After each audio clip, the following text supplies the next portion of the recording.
If you guys can go back and watch a movie in the theaters for the very first time in your life, a movie that came out before you guys were born, what movie would it be? So something before the last 25 years. Yeah, exactly. Yeah. Hmm. I'm gonna have to go just with Nightmare on Elm Street. It's one of my favorite horror movies. I think I'd go with The Exorcist. Hmm. Just because like back in that time it was rated X and it was so It was panned rated by X at the time. it was rated X. Yeah. Ooh, the Yeah. The mystique X behind the that. X rating back then was a little different. Hmm. It wasn't just nudity and sexual content. It was just gratuitous behaviors in Yeah, general. I'd probably go Empire Strikes Back just to get the big reveal of Luke, you know what I mean? And Vader being his dad. Like, imagine just everybody blown away, like, oh my God. I remember they had a Simpsons joke about that where Homer walks out with Marge, like, wow, who knew that Darth Vader was Luke Skywalker's dad? And you have everybody in line, like, oh, come on. Ruining surprises for everybody. You be those guys. But on that note, welcome back to Not a Strong Start, a podcast by filmmakers who talk movies, television, and occasionally interrupt the movie experience for everybody else. I'm your host, Speed Dial. I'm not your host, Hellboy on Fire. And I'm the other guy. Catch me if you can. Yes. So in this week's episode, we're going to talk about directors go to actors. So everybody has a type, right? Some of these directors have a type.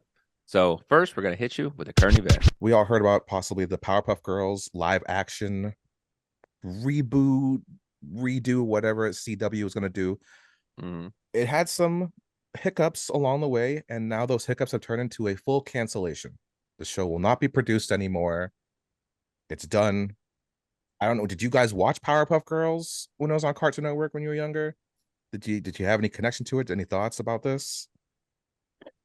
No, the only connection I think I had to Powerpuff Girl is once I did work with this young girl who's obsessed with Powerpuff Girls.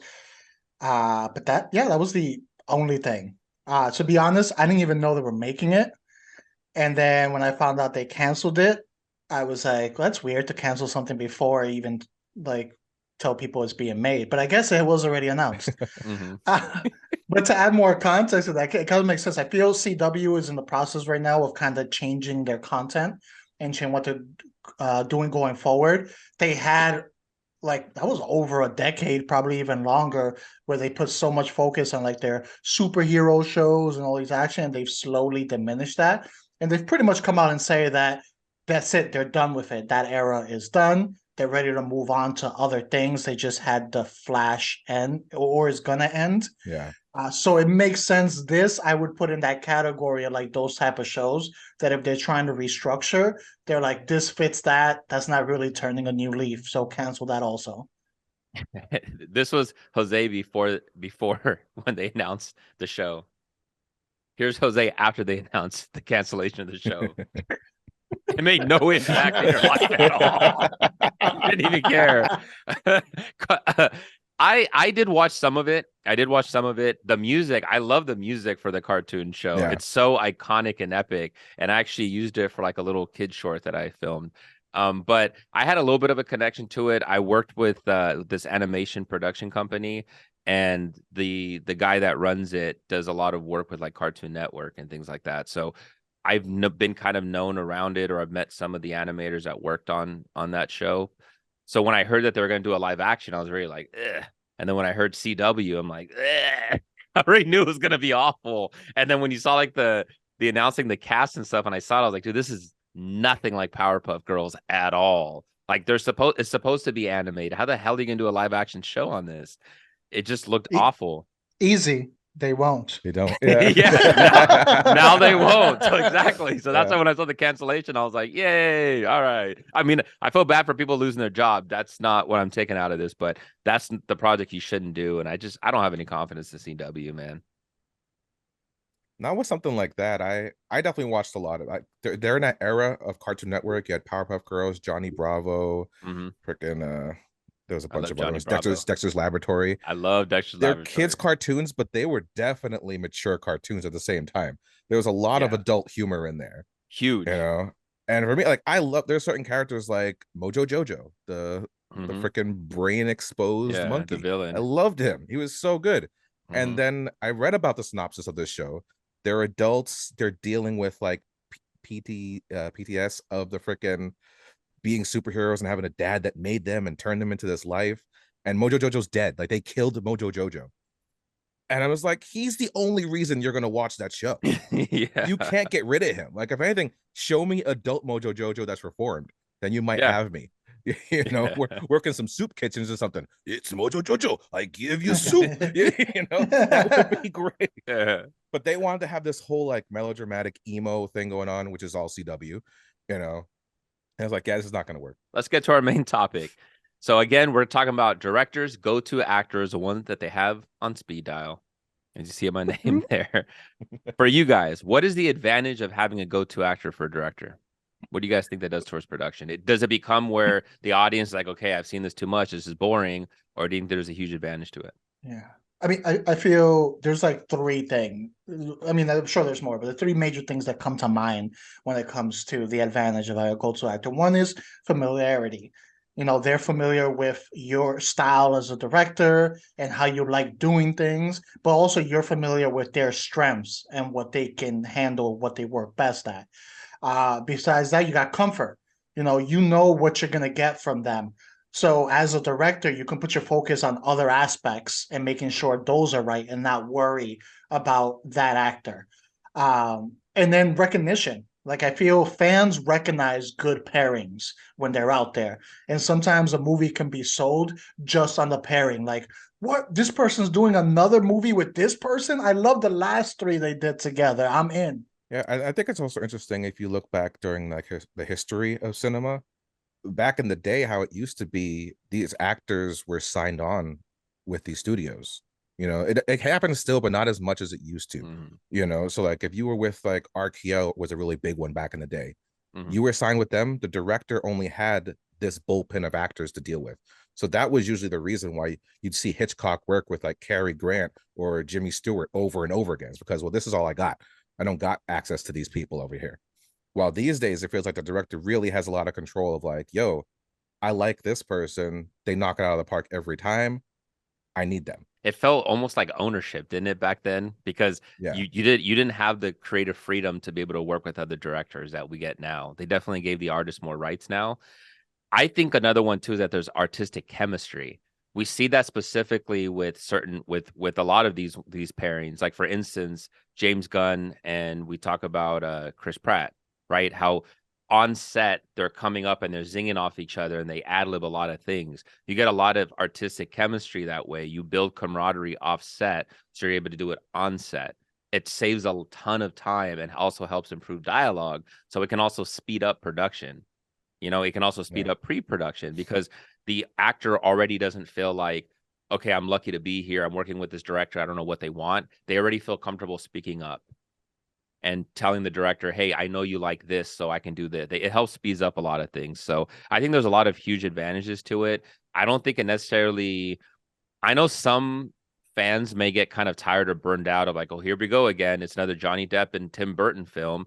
As long as the movies are good, you don't care. I like seeing the same recurring characters, or the same recurring actors, I should say. It works. And some of them just speak so well about it. But let's go into some of these pairings. I was going to say, you can think about it like sports and stuff. You know, you don't ever see a fan being like, damn, this superstar is still on my team like for 3 seasons in a row. If they're performing, who cares if it's the same people? The end goal is the end goal.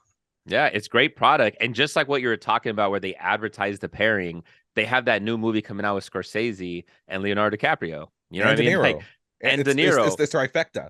Yeah, and they keep telling you that, oh, it's the new Scorsese movie with these actors. Like, you know the combination before you really even know the title of the movie. And we already know that we're already signed on. I'm already going to watch the movie. Speaking of, our first director that we're going to be getting into is actually Scorsese, who, being greedy, has multiple go-to actors. First, we're going to start with Robert De Niro. Now, this pairing has had movies between 1973 to 2019. And like we mentioned, there's another one coming out. So we'll start with you on this one, Dan, since you're not drinking something right now. Uh, what do you think of this pairing, and what's your favorite collaboration between them? Man, they are so good together. They've been doing this for decades. And I feel Scorsese has pulled some of the best performances out of De Niro, like bar none. And De Niro challenges Scorsese to take it up a notch. Scorsese's best when he films with the whole crime world and the mafia, mobsters. I know it's something that Scorsese purposely doesn't like to go back to all that often because he doesn't want to be typecasted, because Scorsese's that good that he could do multiple genres. He could do damn near everything. My favorite probably might be Goodfellas. I love Goodfellas so much, man. Like, I'm a huge fan of Joe Pesci. Joe Pesci is so damn good in that role. I love when actors, when you see like a part and like nobody could have ever played that. Nobody could play that character like that. And you get those performances from those actors. Joe Pesci is like that to me, and that's what he did. And De Niro is so good. They have excellent chemistry in Goodfellas, but that was Scorsese at his peak, man. I go Goodfellas. It's still Good surprising choice. that Yeah. that it took him years after to get an Oscar win. Yes, It's that's a it's great it's one. kind of Yeah. it's kind of angering when you think It about is. it. Like, that's a Yeah. movie we're going to Happens talk way about too forever. much. Yeah.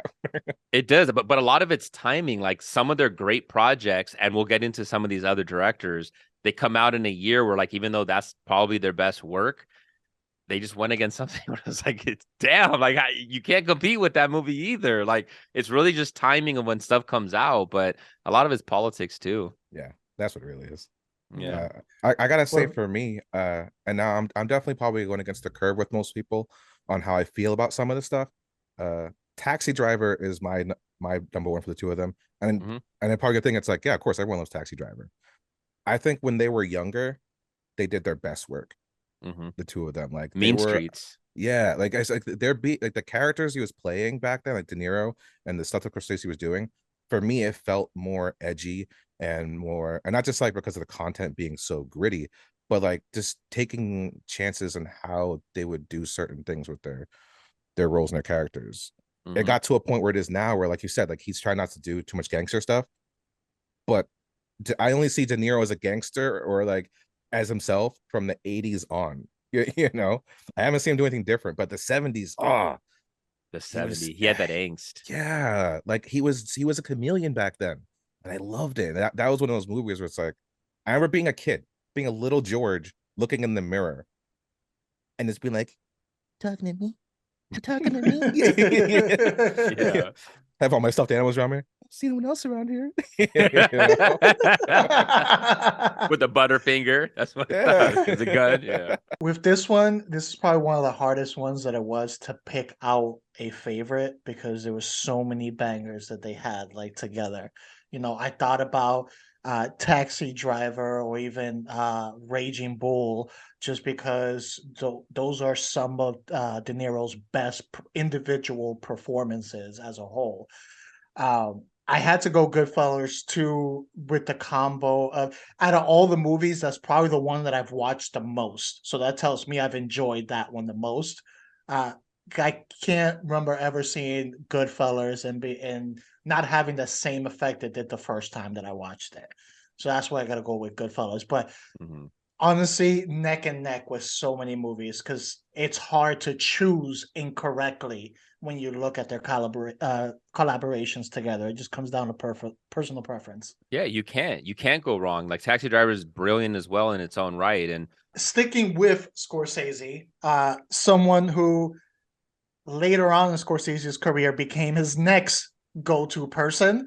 He still kept De Niro, but he was like, you know what? I want a second go-to person with high talents. And that is the Scorsese DiCaprio pairing that started in 2002. And I think the last one they did together was like 2015-ish, like somewhere around that time frame. And then they have one coming out. So this time we'll start with you, George. What do you think of this pairing, and what was your favorite collaboration between them? I gotta say, this was the beginning of DiCaprio impressing me. I felt before the Scorsese and Spielberg combo, because that same year he also had Catch Me If You Can come out, and I thought, I was like, holy snap, this guy can act. I thought for years he couldn't do it. I thought he was just a pretty face, but it's like, put him with top tier directors, like, okay, this is what everyone's been talking about. Now I see it. Now he's holding his own with Daniel Day-Lewis. It's like this is the guy who's the epitome of being an actor. And I couldn't believe that Scorsese he managed to pull something great out of someone who I had no faith in whatsoever. I actually didn't watch Gangs of New York when it came out. I watched it probably 5+ years after, and it took someone telling me, it's like, no, dude, you gotta watch it. I know it's like 2 DVDs long, but you're gonna trust me. All right. Yeah, think about that. This movie was so long, it took 2 discs to play this damn thing. When you have to have an intermission at home. Yeah. Yeah. But it's so What- good. I actually really love enjoy that movie. It's so epic. Like, it made me think of doing stage performances, but on film. That's what it felt like. I felt like a stage performance on film, and I loved it so much. Mhm. What about you, Great one. Dan? I've been a huge Leo fan forever. This Boy's Life, Basketball Diaries. I think he shines in those movies. Even What's Eating Gilbert Grape. Like, you see the flashes of brilliance in there. Now, whether some of those movies are the best, that's debatable, but his performance himself is still really good in that. So I've been a huge fan of Leo. He's one of my top favorite actors right now working by far. With Scorsese, my favorite movie with him and DiCaprio is The Wolf of Wall Street. I freaking love that movie. It is filmed so beautifully. Leo, that's probably when that movie came out, it's like a damn near 10 out of 10 for me. I watched that movie so much. Jonah Hill is so brilliant in it. But that when we talk about Scorsese being so versatile, that's a perfect example because The Wolf of Wall Street, it's the camera uses, the movements with it. It's so beautiful the way he does his shots in that movie, and it's so different versus something like a Goodfellas or like a Raging Bull. The man can do everything. Scorsese is brilliant, and if somebody was to say he's the greatest director of all time, I can't argue with you. I have my personal favorites, but he's definitely up there. He's definitely on the Mount Rushmore for me. And The Wolf of Wall Street is a perfect example. That's my favorite movie with both of them. You know, to tack on with you on that, what people don't notice and talk about with that film is that when you give an amazing director like that the ability to use CG, you see how CG is used masterfully. Most people don't understand how much CG is used in that film. There's so much, and it's seamless. Can't even tell. Yeah. And that's the best part when you can't tell. When it comes to this, I agree with both of you. When it comes to this pairing, I agree with Dan where I saw glimpses of potential in DiCaprio, but it felt very like he was in the infancy of like finding his talent, very raw at that point. And I think the pairing with Scorsese and Spielberg is what allowed him to elevate to A-lister status, where when you see his name, regardless of how the movie ends up, his performance is going to be top notch. And to this day, I have not seen a bad DiCaprio movie. And I think those directors, like George was alluding to, help pretty much, take that little piece of clay and mold it into what we have today.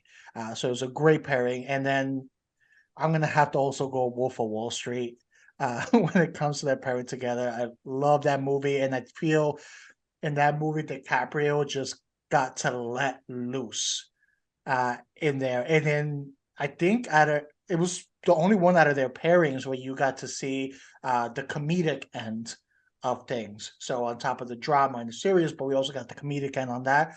And that mixture together worked so well for the movie. So Wolf of Wall Street it is for me too. And then just to tack on when you talked about Leo with the combination of working with, Spielberg and Scorsese, he had excellent chemistry with Tarantino as well. When you saw him in Django Unchained, unbelievable performance. Once Upon a Time in Hollywood, him and Brad Pitt carried that movie. Yeah. They had amazing chemistry as well. And I love the fact that Leo was big about, I want to work with every major director and build my case with that. And I respect the hell out of that. Yeah, I feel with that, with like DiCaprio working with Spielberg, Scorsese, and then going to Tarantino, I feel it's kind of like, and we understand this within the Hispanic community, where it was like, oh man, I gotta build that new deck. Oh, I know a guy. We got one DiCaprio over there. He'll get it done for you on the cheap. And I feel like that's kind of how it became. It's like, oh, you need a role, strong role. I know a guy It's called My Boy Leo. Yeah, and he's not going to be cheap. Yeah, Yeah. no, not at all. No, but it's top excellent quality work. Yeah. Now we've already mentioned him already, but the next director is going to be Steven Spielberg on that, and someone that he's collaborated with on 5 movies, going from starting in 1998 all the way up to 2015. We have Tom Hanks. So The we'll great start actor with Tom Hanks. The great yes, actor. Chuck. Yes. All right, we'll start with you on this one, Dan. What are your thoughts on this pairing? What was your favorite collaboration? There was a good 4, 5, 6 year chunk where Tom Hanks was the consensus greatest actor working at that time.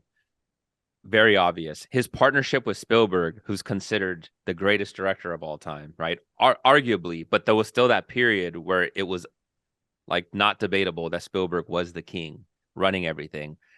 That pairing, like it's the perfect pairing. And when we talk about directors go to actors, they're the quintessential, to me, the top. Like that's the example you use if you're trying to explain it to aliens that come to Earth and are learning about things. If I'm going to explain directors and their go-to actors, it's Spielberg and Tom Hanks. You have like the pinnacle, the peak of these two creators working together. Nothing says it more than these two. My favorite from them, I got to go Saving Private Ryan. Saving Private Ryan's my favorite war movie. That opening first 20 minutes of Saving Private Ryan, the war on the beach, is just so heavy breathing. D-Day. Yes, man. Spielberg is like Scorsese to me in terms of they've done every single genre imaginable and have crushed it. They've done everything. It's just top notch. And Saving Private Ryan is just a perfect example of that. Tom Hanks absolutely is not Tom Hanks in that movie. He does a phenomenal job in that. And he's dealing with stress. You're dealing with these characters that are in it. And you even have Vin Diesel that's in that movie that a lot of people forget about. Yeah. Hey, he did a good job in that movie. But Saving Private Ryan, man, you have Matt Damon. Come on, young Matt Damon at the time when we didn't even really know him. Yes, please sign me up. Yeah, Vin Diesel died in that, didn't he? Yeah, he was the first one. Yeah, That a lot of them died. It's because he didn't have his family. George, not yet. He didn't. What about you? What are your thoughts? I gotta say, for me, like at this, I get everything you said, Dennis. It's so true. Like these guys are the pinnacle. And what's crazy is by this time, the two of them have already been won multiple Oscars and accolades. And when they finally got together, it was kind of things like, how have they not made a movie together yet? That was the surprising thing for me when they first started making films together. It's like, how has this not happened already? It should have been a thing that started from the 80s. Why did it take this long? But at the same time, I'm so glad it did. You know, they needed to be that mature grape to turn to that beautiful piece of wine that we got to drink. And I think it's obvious which movie for me is my favorite from the two of them. It's Catch Me If You Can. I love that movie. I probably watch it once every couple of years. You know, I would say once a year. I'm sorry, Big Trouble Little China gets that trophy. But I love this movie. Like for me, this is my favorite Leo movie. I love Leonardo DiCaprio in this film. You know, to Tim and Christopher Walken. It's so good. Like I love the specific scene of him going into class with his nice prep jacket on, and then he just becomes the teacher. And that whole transformation, even within his face, you can see it of like, no, I own this. This is my room now. And then that pride from his dad, from Christopher Walken, of like, you just pretended to be the teacher. Like, that's awesome. I had that second on my list, and then the story that Christopher Walken mentions about the mouse inside with the butt or like the milk and churns it. Remember to climb out of the cup. But I had that movie as second on my list after Saving Private Ryan. I love it too. Yeah, it's just so good. And the chemistry between Leo and Tom Hanks, it's awesome. Like Tom Hanks he's a government agent. I believe he's a government agent. I don't give a crap what you say, Chuck. I totally believe it. Like I feel the stress of him having to trying to catch this guy. Like it's another like Batman Joker kind of moment where like he's trying to catch the Joker just he's always ahead of him, like one step, you know. But they need each other. Like that moment when they call each other during like Christmas and they only talk during the holidays. Like this is family. This is the closest each of them has to a friend and a family. It's something so beautiful about it. This pairing in sports, this would be the super team. All right, this is like LeBron joining like Wade and Pat Riley over in Miami. That's pretty much what this is two at their peak, just going together and creating greatness. My battles between Saving Private Ryan and Catch Me If You Can. Overall, I had to go with Catch Me If You Can because I feel both are great Spielberg movies, but Catch Me If You Can, I feel they're Tom Hanks is more center stage than he is in Saving Private Ryan, for me personally. So I had to go with that and his Carl, what was it, Hanratty Carl character. Henry, yep. Yeah, I had to go with that one. Everything else you guys said very well, so I don't need to repeat. The next one is actually the director that Dan absolutely can't stand, Hate him. Tarantino. Can't stand him. And his go-to actor, Samuel Jackson. Yeah. Now, we'll start with Dan on this one. Yeah. So I've said it so many times. I love me some Tarantino. Samuel L. Jackson just understands them. Tarantino has this, I think it's either him or Samuel L. Jackson that said this, that if Tarantino was the music composer, Samuel L. Jackson is the artist that's singing the music. Because he says he loves casting Samuel L. Jackson because he just understands. What Tarantino says is, I don't just put words and put lines. There's a certain rhythm and there's a musical flow to my dialogue. He says I constantly have to direct actors how to get this out of them. To Samuel L. Jackson, I don't have to do that. The man just sings it so beautifully to a T on how it's supposed to be said. Pulp Fiction is the obvious one for me on this one. I love it, even though even though I love Samuel Jackson performance in Django Unchained, I got to go Pulp Fiction because Jules just completely gets it, and it's that whole, specifically the scene about the path of the righteous man with the gun. That's the quintessential example of him singing Tarantino's music. It's just it's beautiful, it's perfect. Nobody plays with dialogue the way that Tarantino does, and it's just it engrosses you. He doesn't need the complicated shots. Tarantino's not known for his shots. Sure, he'll have some stylistic ones and a lot of things that he borrows and uses examples, and he'll repeat them in his movies. But it's the dialogue, it's the characters. Nobody does characters like Tarantino. And Samuel L. Jackson is the freaking man, and he's the man in Tarantino movies, and he dominates. I don't care who he's in the scene with. It could be Leo. You could throw him in a movie with Tom Hanks. Samuel L. Jackson holds his own. He absolutely holds his own, and the man still doesn't get enough respect for his acting. You took my two movies right there. Sorry. Well, my second one was going to be Django because I just loved seeing him as the villain slave, which is great. So that's definitely my go-to. Oddly enough, I did not like Pulp Fiction when I first saw it. I've also not a Tarantino fan. At least I wasn't for years. I think as I've gotten older, I can appreciate what he brings to the table. You know what I mean? What you said is true. The dude's a writer. The man's an amazing writer. I don't think he's a great director. I think that's what it is. His writing is top notch. He understands how to get dialogue from people. He understands real conversation. No, I don't think any other writer director gets it the way he does. But in Django, freaking love Samuel Jackson in that movie. Love it. Yeah. He's such an evil twat. He is, man. He really is. Like, even at the end, when they do the reveal where he drops the cane, that just tells you how evil he is. Like, he didn't even need the cane. No, it's a very good, strong pairing. Samuel Jackson, regardless who he's working with, like Dan was saying, he's always going to garner attention in every scene that he's in and every role that he is, no matter how minor it is, you're going to pay attention to Samuel Jackson. So then when you have someone like Tarantino, who is so dialogue focused and character focused, I feel like that's ideal for Samuel Jackson. I'm with George, where I don't dislike Tarantino, but I'm not a huge fan of Tarantino. He was always very hit or miss. I feel some of his later stuff I've appreciated it a little bit more. My problem with Tarantino is that sometimes I'll be watching a Tarantino movie and I would get taken out of the movie because I'm seeing Tarantino sitting there writing. when I'm hearing these people talk, and I'm like, I don't want to see the writer writing. I want to hear the character talking. That was my problem with Tarantino, but he has a lot. He has some good movies that I really do love. My decisions also were between the Django Unchained and Pulp Fiction. I had to go with Pulp Fiction because when I think of Django Unchained, if you would say like, what's the first thing that comes to your mind? It's not his character. It's the first thing that pops in my mind. It's like, DiCaprio, then Jamie Foxx, then him. Pulp Fiction, Jules is the first thing that pops in my head. So I had to go with that one as my favorite pairing between them. Mm-hmm. No love for the Jackie look, Brown, huh? the look of disappointment in Dan's face as I was talking about Tarantino. He was like, he is hit or miss.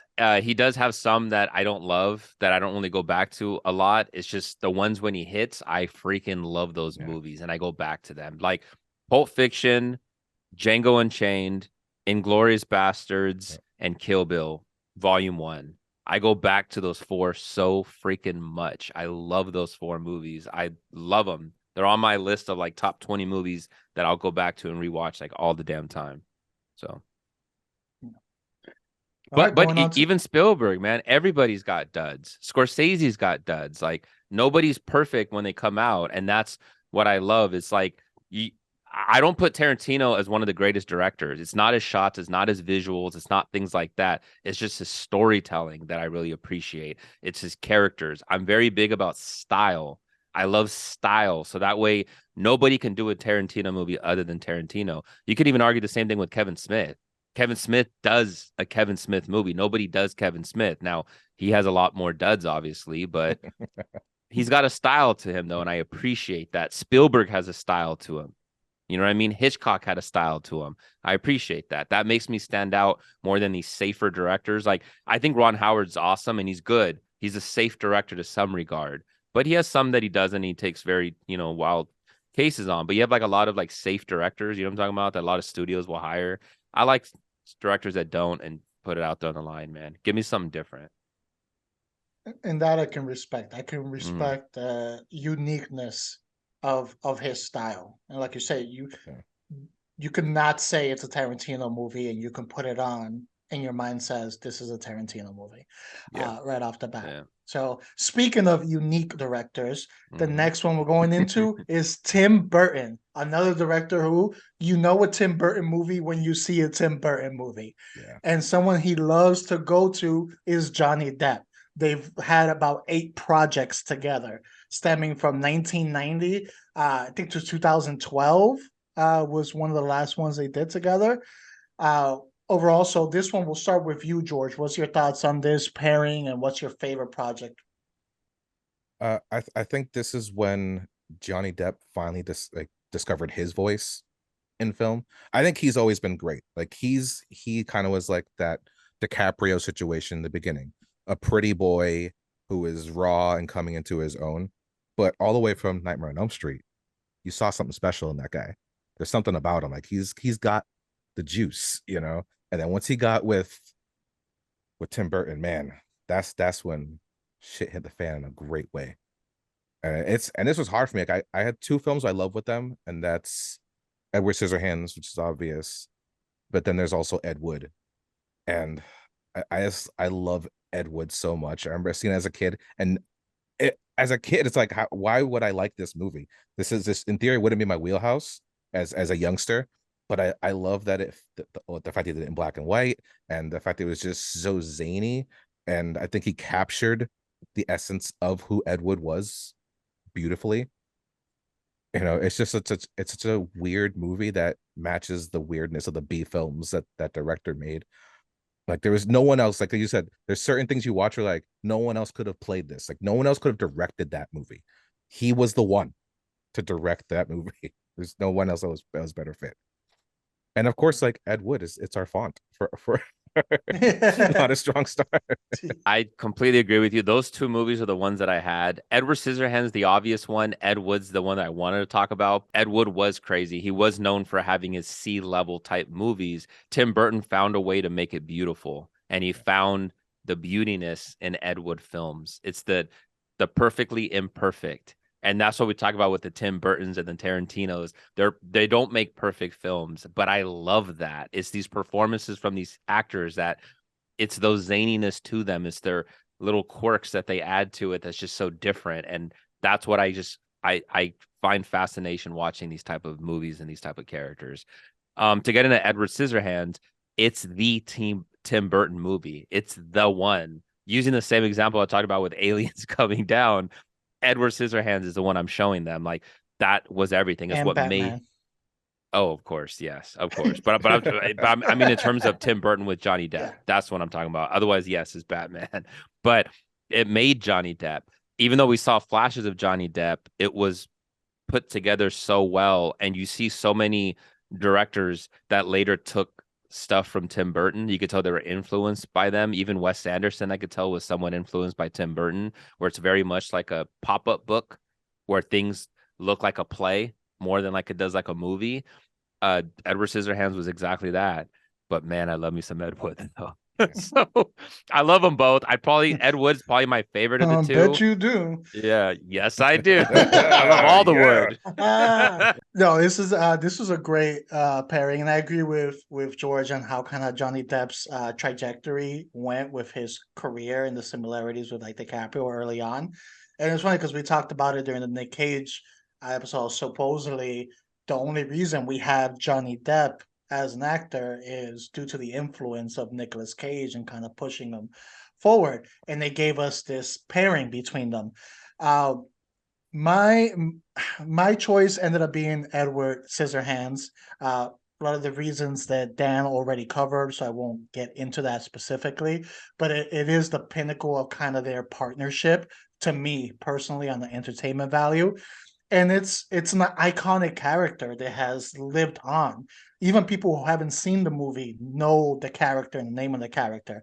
I remember in college, there's even a game called Edward 40 Hands, where you literally take two 40s and you tape them to your hands, and you can't get them untaped until you finish both 40s on that.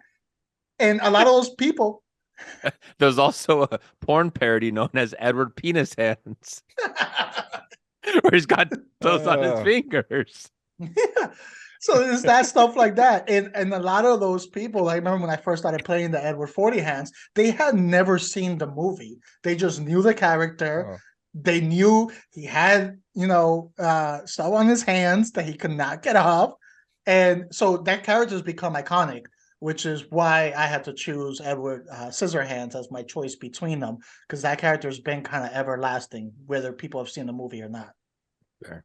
That's true, and it's had way more wider appeal as well. All right, now we've covered a whole bunch of good directors and good pairings. Honestly, there's other ones we can be here all day.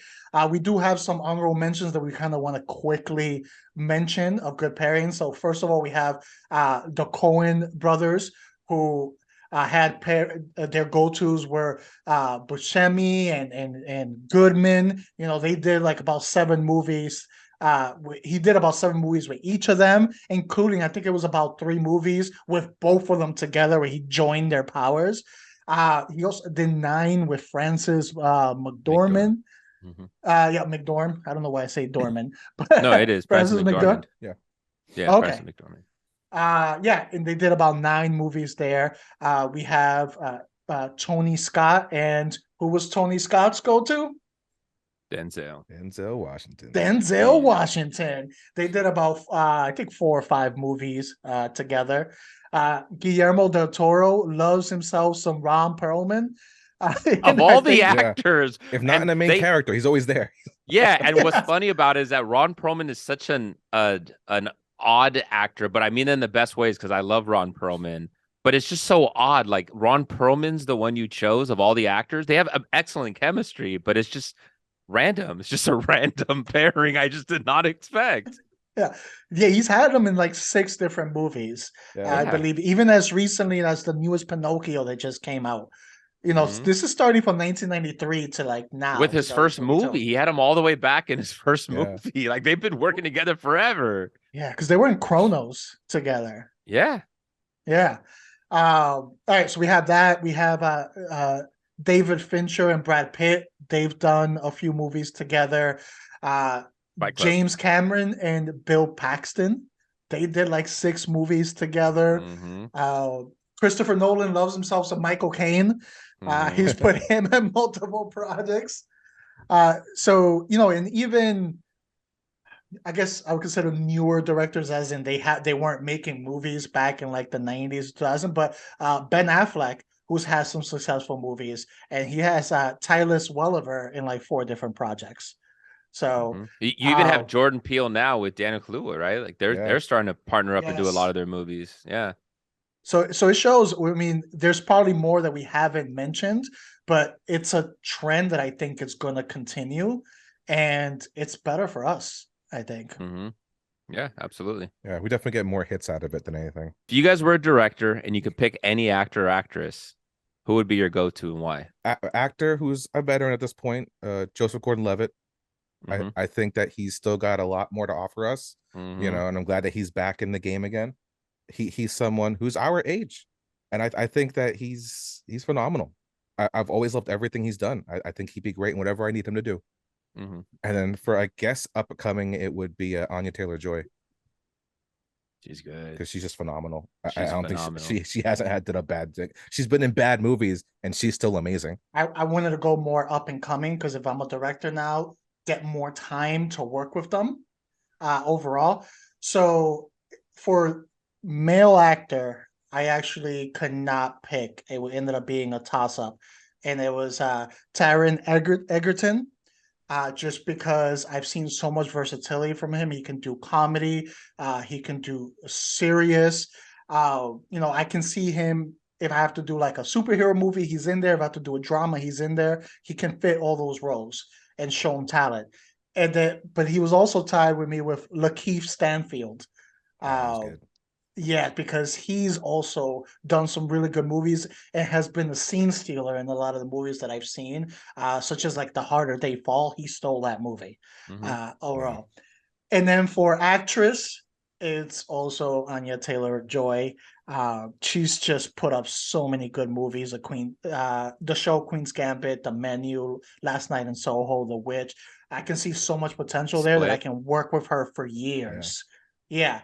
So those that would be my actor and my actress that I would have on speed dial. Yeah, Anya Taylor-Joy is very obvious, like in terms of the talent that she has. Yeah. It radiates. She's so phenomenal. She's one of the best things, no matter what she's in. Like she can carry a movie. Like The Menu proved that. So excellent choice for that for actress. Veteran actor, I would love Leo, but like he's everybody's go-to one. I picked Tom Hardy for the veteran actor. Like I think the dude's phenomenal. His intensity for his scenes and his roles is so damn good. That would be the veteran one that I have. And up and coming, I picked man, I hope I get the last name right. Was it Barry Cogan? Okay, yeah. Yeah.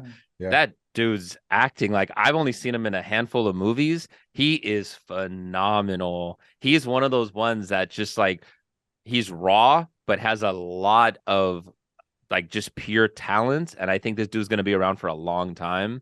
I think he's absolutely going to win an Oscar down the road. And I like to be the director that directed him in that performance. That's what I say. It's funny you mentioned Tom Hardy, and I'm really surprised that some of the big guns have not made him a go-to, because there's so much talent there. That's what I'm saying, man. And like it's there. Like the dude's been Oscar nominated, but when he was in The Revenant, like he held his own against Leo. Like the dude almost like stole the scenes that he done was a in few there movies with it. Christopher Nolan. He's done like three or four films. Yeah, absolutely. So he is one of Christopher Nolan's like go-to guys, but I don't know why this guy's not doing more. Like, why are you doing the Venom? Like, are you doing it just for a paycheck? Because you are so much better than this. Like, you deserve to be on these amazing movies. And I think Tom Hardy is that level in terms of talent. Like, the dude is phenomenal. He's phenomenal. He's like a Christian Bale, where they really go into their acting and these characters, and they put their bodies on the line for this stuff. And I just want to see him get his respect. So we're skipping what's on the queue. This is all a queue. Watch every single movie that we just mentioned, and even the honorable mentions as well. So on that note, thank you for watching another episode of Not a Strong Start. You can listen to us anywhere you listen to your podcast. Please watch us on YouTube. Like, comment, subscribe, add those noties, because we do continue to drop bonus content. You can follow us on Instagram and Twitter, Not a Strong Start. I'm your host, Speed Dial. You can follow me at king_sangre. I'm not your host, Hellboy on Fire. You can find me at This Is Mi Nombre on Instagram. And make sure to comment below with your choices of either pairings or if you don't agree with our movies that we chose for these pairings. Mm-hmm. And I am the other guy. Catch me if you can. You can follow me at Nicolopolis everywhere. Everywhere. And also comment why Jose is wrong about Tarantino.